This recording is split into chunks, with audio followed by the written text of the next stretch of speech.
ஒருத்தருக்கு ஒரு உதவி தேவை அப்படின்னா அந்த உதவி கிடைக்குது. அது சரியான முறையில் அவங்க உண்மையாவே தேவை உள்ளவங்களா, அது அவங்களுக்கு தேவைதானா? தேவை உள்ளவங்களுக்கு தேவை அப்படிங்கிறது எல்லாருக்குமே இருக்கு.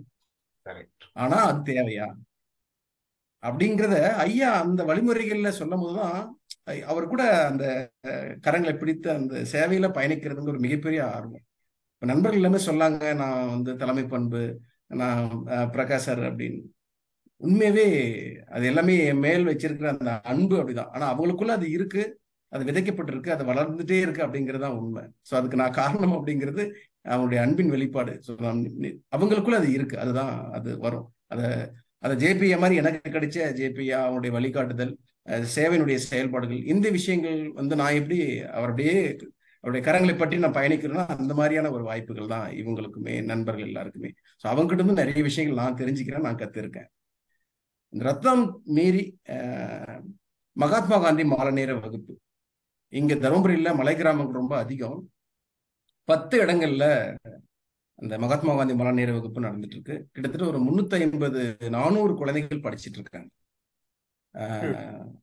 காயத்ரி அவங்க சொன்ன மாதிரி இந்த கோவிட்ல இந்த குழந்தையுடைய கல்வி அப்படிங்கிறது ரொம்ப கொஸ்டின் மார்க்க, கேள்விக்குறியா இருந்தது.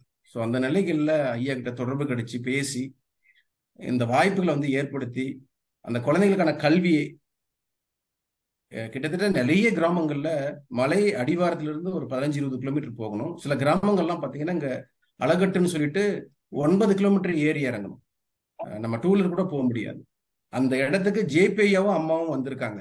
அது எப்படி வந்தாங்கன்னா, இந்த டிராக்டர் போகும், இந்த சபரிமலையில எல்லாம் முன்னாடியும் பின்னாடி இந்த டிராக்டர்ல வெயிட் வச்சு கொண்டு போவாங்க. ஸோ அந்த மாதிரி ஒரு இடத்துக்கு அந்த குழந்தைகளை பார்க்கணும், அவங்களுக்கான வாய்ப்புகளை ஏற்படுத்தணும், அவங்களுக்கு கல்வியில அவங்களுக்கு அந்த கல்வியை கொடுக்கும்போது அவங்களுக்கு தேவைகளையும் சரி, அந்த சமூகத்துக்கான வளர்ச்சியும் சரி அவங்களால உருவாக்க முடியும் அப்படிங்கிற ஒரு நல்ல எண்ணங்கள்ல ஐயாவும் அம்மாவும் அந்த டிராக்டர் பயணங்கள் ரொம்ப கொடுமையானது. அதெல்லாம் உண்மையவே இந்த வயதுல ஐயாவும் அம்மாவும் ஒரு கிராமத்தினுடைய மாணவனுடைய கல்வியை கொடுத்தா அந்த சமூகம் அந்த அடுத்து வரக்கூடிய சந்ததியினருக்கான ஒரு பெரிய வாய்ப்பை ஏற்படுத்தும் அப்படிங்கிற ஒரு யதார்த்தம் அவங்களுடைய குழந்தைகளா நினைச்சு அவங்க வந்த பயணிச்சு இந்த விஷயங்கள் தான் நாங்க எல்லாருமே சேர்ந்து செய்யறதுக்கான ஒரு பெரிய ஊக்கம். ஸோ இன்னைக்கு 350 குழந்தைகள் 10 கிராமங்கள்ல மகாத்மா காந்தி மழைநேர வகுப்பு அப்படிங்கிற ஒரு மழைநேர வகுப்பு மூலமா என்டிஎஸ்ஓ, ட்ரீம் இந்தியா, ஐயாவுடைய தொடர்புகள் அப்படியே அது கிடைக்க அந்த சேவைகள், அந்த சேவை உண்மை தேவை இருக்கு அப்படிங்கிற பட்சத்துல எப்படியாவது அந்த குழந்தைகளுக்கான அங்க டியூஷன் இருக்கக்கூடிய ஆசிரியர்கள், இந்த மாணவர்களுக்கான தேவைகள், இந்த மாதிரி நிறைய விதங்கள்ல நமக்கு சப்போர்ட் தொடர்ந்து கிடைச்சிட்டே இருந்தது, ஊக்கம் கிடைச்சிட்டே இருந்தது. அதனாலதான் இவ்வளவு தூரம் பயணிக்கிறோம். இந்த 10 இடங்களுக்கும் ஐயா எல்லாமே வந்திருக்கிறாங்க. நமக்கு முன்னாடி போவார் அவரு. அந்த அதெல்லாம் ஒரு பெரிய எனர்ஜிக்கா இருக்கும் அவங்க கூட பயணிக்கும் போது. ஸோ அது மட்டும் இல்லாம இங்க தருமபுரி மாவட்டங்கள்ல ஒரு இந்த சென்ற வருடம் மட்டும் 150 தாய் அல்லது தந்தை இழந்த பெற்றோர்கள் இல்லாத குழந்தைகளுக்கு சீருடை, புத்தகம்,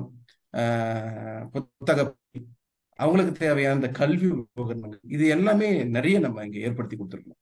ஏன்னா ஏதோ ஒரு சூழ்நிலைகள்ல அவங்க கல்வி இடைநின்றல் கூடாது அப்படிங்கிறது தான் நம்முடைய நோக்கம் மிகப்பெரிய. அதே மாதிரி இந்த கோவிட்ல இன்னொரு விஷயம் நமக்கு வந்து என்டிஎஸ் மூலமா கிடைச்ச ஒரு மிகப்பெரிய வாய்ப்பு என்ன அப்படின்னா, தருமபுரி மாவட்டங்கள்ல பாப்பாரப்பட்டி, பெண்ணாகரம் இந்த தாலுகா பகுதியில கிட்டத்தட்ட ஒரு 5000 தெருக்கூத்து கலைஞர்கள், நாட்டுப்புற கலைஞர்கள் இருக்காங்க. நாட்டுப்புற கலையும் தெருக்கூத்தையும் நம்பியே அவங்க வாழ்க்கை இருக்கு. எப்பவுமே பொதுவான காலங்கள்ல விழாக்கள், திருவிழா, இந்த மாதிரி ஒரு சூழ்நிலைகள் தான் அவங்களுக்கான வாய்ப்புகள் கிடைக்கும், அவங்களுடைய வருமானங்கள் கிடைக்கும்.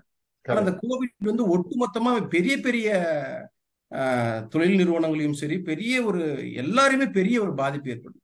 அப்ப இவங்களுடைய நிலை என்ன அப்படிங்கிறது தகவல் மூலமா ஐயா கிட்ட தெரியும் போது அது உடனே அதுக்கான வாய்ப்புகளை ஏற்படுத்தினாங்க. ஏன்னா அந்த கலைஞர் அப்படிங்கிறதுல ஐயாவும் வராரு. ஏன்னா ஒரு மிகச்சிறந்த ஓவியர் ஐயா. ஸோ சொல்லும் போது சொல்லுவாங்க. அதனால ஒரு 2500 3000 கலைஞர்களுக்கு தொடர்ந்து மாதம் ஒரு முறை அந்த ப்ரொவிஷன்ஸ் மளிகை சாமான்கள் கொடுத்தாங்க ஐயா. ஏன்னா வாழ்வாதாரம் பெரிய அளவில் பாதிக்கப்பட்டது, அவங்க உணவுக்கே ரொம்ப கஷ்டப்பட்டாங்க. அந்த மாதிரி நிலைகள் எல்லாம் ஐயா கிட்ட அவங்க பேசினாங்க, நான் பேச வச்சு நேரில் போய் அவங்களாம் கலைப்பணி மூலமா விசாரிச்சு ஸோ அந்த மாதிரி வாய்ப்புகளை ஏற்படுத்தணும். அந்த முடிச்சு கொஞ்சம் கொரோனா காலம் முடிஞ்ச உடனே அப்போ ஒரு நாள் இரவு வந்து இந்த தெருக்கூத்தை பார்க்கறதுக்கு ஒரு கிராமத்துக்கு ஐயா வந்திருந்தாரு. இங்க தருமபுரி மாவட்டத்தில் வந்து தங்கி அந்த தெருக்கூத்தை வந்து பார்த்தாங்க. பார்க்கும்போது அவங்களுடைய ஆடைகள் எல்லாமே கொஞ்சம் கிழிஞ்சி ஒரு மாதிரியா இருக்கிறத பார்த்துட்டு, ஏன் நீங்க இந்த உங்களுடைய வேஷம் போடுறீங்க, ரொம்ப அழகா அந்த கதையை எல்லாம் வெளிப்படுத்துறீங்க, ஆனா உங்களுடைய ஆடைகள் எல்லாம் அந்த மாதிரி இருக்கு, ஸோ இதுக்கு நான் ஏதாவது நான் முயற்சி பண்றேன் அப்படின்னு சொல்லிட்டு போயிட்டு இங்க தருமபுரி மாவட்டத்தில் இருக்கிற தெருக்கூத்து கலைஞர்களுக்கு அவங்க புதிய ஆடைகள், அவங்க என்னென்ன அந்த கதைக்கு தாந்த அவனுடைய அந்த தேவைப்படுறதோ அதை வாங்குறதுக்கான பண உதவிகள் ஐயா வந்து பெற்றுக் கொடுத்தாங்க.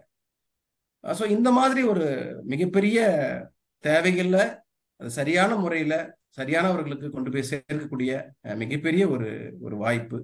இதுல வந்து இந்த நாட்டுப்புற கலைஞர்கள், தெருக்கூத்து கலைஞர்கள் ஒரு 30 வகையான கலைகளை வந்து இன்னைக்கு ரொம்ப சிறப்பா அழகா அடுத்த தலைமுறைக்கு கொண்டு போறதுக்கான ஒரு பயிற்சி மையங்களை கூட பண்ணியிருக்காங்க. அதுல இங்க திரு பார்த்தசாரதி அப்படிங்கிறவர் தான் இந்த தெருக்கூத்து கலைஞர்கள் விஷயங்கள் எல்லாம் பார்த்துட்டு நமக்கான எல்லா தகவலும் கொடுத்துட்டு இருக்காங்க. ஸோ இந்த மாதிரி அதே மாதிரி ஒரு செயல்பாடுகள் செய்யும் போது நம்ம மட்டுமே தனியா, நம்ம அமைப்பு மட்டுமே தனித்துவமா அதை தெரியணும் அப்படிங்கிற நோக்கம் இல்லாம இங்க தருமபுரியில வந்து இந்த உணவு விஷயம் சொன்னாங்க இல்லைங்களா? ஸோ தருமபுரி உணவு வங்கி அப்படின்னு ஒரு ஒரு நிறுவனம் அமைப்பு. இது யாரெல்லாம் நிறுவனாங்க அப்படின்னா, இந்த தருமபுரி உணவு வங்கி அப்படிங்கிறத நிறுவியது ஒரு 20 அமைப்புகள். அந்த 20 அமைப்புமே வெவ்வேறு ஒரு ட்ரஸ்ட் வச்சிருக்காங்க. அவங்க செயல்பாடுகள் பல்வேறு விதமான செயல்பாடுகள் செய்துட்டு இருக்காங்க. ஸோ அப்போ பொதுவா அரசு மருத்துவமனை அருகில தினமும் மதியம் 1 மணிக்கு ஒரு 100 முதல் 200 நபர்களுக்கு, நோயாளிகளுக்கு, வெளிநோயாளிகளுக்கு அல்லது பொதுமக்களுக்கு ஒரு 20 அமைப்புகள் சேர்ந்து தருமபுரி உணவு வங்கி அப்படின்னு சொல்லிட்டு இன்று வரை ஒரு 300 நாட்களுக்கு நம்ம உணவு கொடுத்து தொடர்ந்து வந்துட்டு இருக்கோம். ஸோ அதுக்கு ஒட்டுமொத்தமா இந்த தருமபுரியில இன்னும் இங்க நிறைய ஒரு 27 ஆண்டுகளா சேவை செய்து மக்கள் களப்பணிகள்ல சிறப்பாக செயலாற்றி பல்வேறு உதவிகளை செய்து கொண்டிருக்கின்ற இந்த 20 என்ஜிஓக்களும் தான் இந்த தருமபுரி உணவு வங்கி.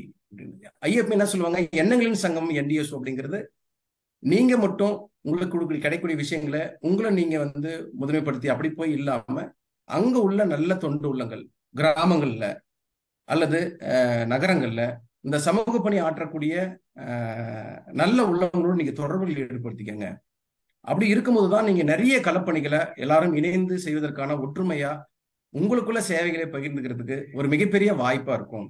ஏன்னா எண்ணங்களின் சங்கத்துடைய நோக்கமே அதுதானே, நல்ல எண்ணங்கள் உள்ளவர்களை ஒன்றிணைத்து நல்ல வழியில பயணிக்கிறது தான் ஐயாவுடைய மிகப்பெரிய நோக்கம். ஸோ அந்த வகையில ஐயாவுடைய வழிகாட்டுதல்ல இந்த தருமபுரி மாவட்டங்கள்ல ஒரு நிறைய சமூக சேவையில ஆர்வம் உள்ள முன்னோடிகளா திகழ்ந்துட்டு இருக்கிற குறிப்பா சீட் சரவணன் சார், பொம்புடி முருகேசன் பத்திரிகையாளர், கிரஸ்ட் இந்தியா ஃபவுண்டேஷன், இந்த மாதிரி இந்தியன் பில்லர்ஸ், ஸோ சிஆர்டிஎஸ், நிறைய நிறுவனங்கள் இருக்கு. இந்த மாதிரி ஒரு பெரிய அமைப்புகளோடு நிறைய களப்பணிகள் ஆற்றுவதற்காக இணைந்து நம்ம